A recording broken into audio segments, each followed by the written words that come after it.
قارون کے خزانے کے متعلق آپ نے تاریخی حکایات اور محاورے تو سنے ہی ہوں گے۔ یہ وہی شخص ہے جس کا ذکر اللہ نے قرآن مجید میں نشان عبرت کے طور پر کیا ہے۔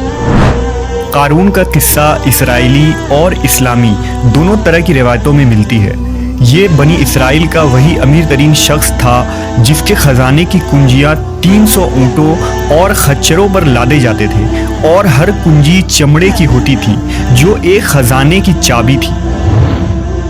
تاریخ انسانی میں شاید قارون سے زیادہ دولت و ثروت کسی شخص کو عطا نہیں کی گئی۔ قارون حضرت موسیٰ علیہ السلام کے چچا یسور کا بیٹا تھا۔ وہ نہایت ہی حسین و خوبصورت آدمی تھا۔ یہی وجہ تھی کہ بنی اسرائیل اور قبطی لوگ اسے منور کہا کرتے تھے۔ قارون جوانی میں اپنے قوم کا سب سے با اخلاق اور نیک افراد میں شمار کیا جاتا تھا۔ نیز توریت کا بہت بڑا عالم دین بھی تھا، کیونکہ اس کی پرورش موسیٰ علیہ السلام کے سایہ عاطفت میں ہوئی تھی، اس لیے وہ کتاب کا علم بھی رکھتا تھا اور اچھی آواز کا مالک تھا۔ وہ توریت خوبصورت انداز میں تلاوت کیا کرتا تھا۔ یہی وجہ تھی کہ لوگ اس کا بہت ہی ادب و احترام کیا کرتے تھے۔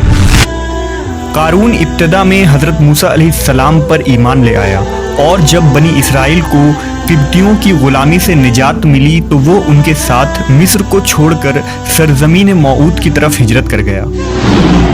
وہاں اس کے حالات ایک دم سے بدل گئے اور اس کے ہاتھ میں بے شمار دولت آئی۔ دیکھتے ہی دیکھتے وہ اپنی قوم کا امیر ترین شخص بن گیا، جس کا ذکر اللہ نے قرآن مجید میں کچھ یوں کیا ہے: بے شک قارون موسیٰ کی قوم سے تھا، پھر اس نے قوم پر زیادتی کی، اور ہم نے اس کو اتنے خزانے دیے جن کی کنجیاں اٹھانا ایک طاقتور جماعت پر بھاری تھی۔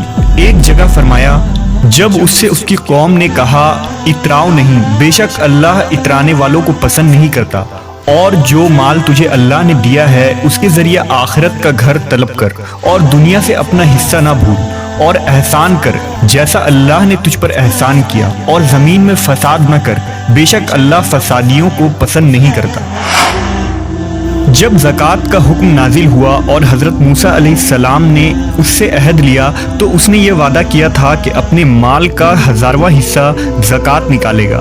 جب اس نے اپنے مال کا حساب لگایا تو ایک بہت بڑی رقم زکوٰۃ کی نکلی، لہٰذا اس کے دل میں حرص اور لالچ پیدا ہو گئی اور وہ زکوٰۃ کا منکر ہو گیا۔ اس نے ایک گندی چال چلی۔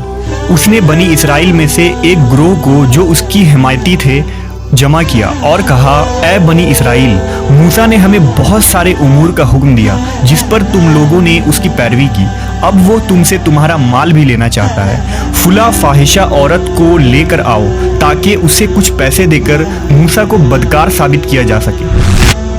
قارون نے اپنے قوم کے لوگوں کو جمع کیا اور حضرت موسیٰ علیہ السلام سے پوچھا کہ زنا کی کیا سزا ہے؟ حضرت موسیٰ علیہ السلام نے کہا، جو بھی زنا کرے حالانکہ اس کی بیوی بھی ہو تو اسے سنسار کیا جائے یہاں تک کہ وہ مر جائے۔ قارون نے حضرت موسیٰ سے کہا، حتیٰ کہ اگر یہ کام آپ نے ہی انجام دیا ہو تو بھی؟ موسیٰ علیہ السلام نے کہا، ہاں، حتیٰ کہ اگر اس کام کو میں بھی انجام دوں تو یہی حکم ہے۔ قارون نے کہا، بنی اسرائیل یہ گمان کرتے ہیں کہ آپ نے فلاں فاحشہ عورت سے زنا کیا ہے۔ حضرت موسیٰ علیہ السلام نے فرمایا کہ اس عورت کو میرے سامنے لاؤ، لہٰذا وہ عورت بلائی گئی تو آپ نے فرمایا، اے عورت، اس اللہ کی قسم جس نے بنی اسرائیل کے لیے دریا کو پھاڑ دیا اور عافیت و سلامتی کے لیے دریا کے پار کرا کر فرعون سے نجات دی، سچ کہہ دے کہ واقعہ کیا ہے۔ حضرت موسیٰ کے جلال سے عورت سہم کر کانپنے لگی اور اس نے مجمع عام میں صاف صاف کہہ دیا کہ اے اللہ کے نبی، مجھ کو قارون نے کثیر دولت دے کر آپ پر بہتان لگانے کے لیے آمادہ کیا ہے۔ اس وقت حضرت موسیٰ علیہ السلام آپ دیدہ ہو کر سجدہ شکر میں گر پڑے اور بحالت سجدہ آپ نے یہ دعا مانگی کہ یا اللہ، قارون پر اپنا قہر و غضب نازل فرما دے۔ لہٰذا وہ تمام لوگ جو قارون کے ساتھ تھے وہ اس سے جدا ہو گئے۔ موسیٰ علیہ السلام نے اللہ کے اذن سے زمین کو حکم دیا تو زمین پھٹ پڑی اور قارون اور اس کے پیروکار اس میں دھنسنے لگے، اور دیکھتے ہی دیکھتے قارون، اس کا مکان اور خزانہ سب اس زمین میں دھس گیا۔ جب یہ زمین میں نابود ہو گئے تو زمین کا شگاف دوبارہ بند ہو گیا۔ قارون کے اس دولت کے متعلق بہت سارے تاریخی حکایات نقل کی گئی ہیں اور تا قیامت قارون اور اس کا خزانہ تمام انسانیت کے لیے نشان عبرت بنی رہے گی۔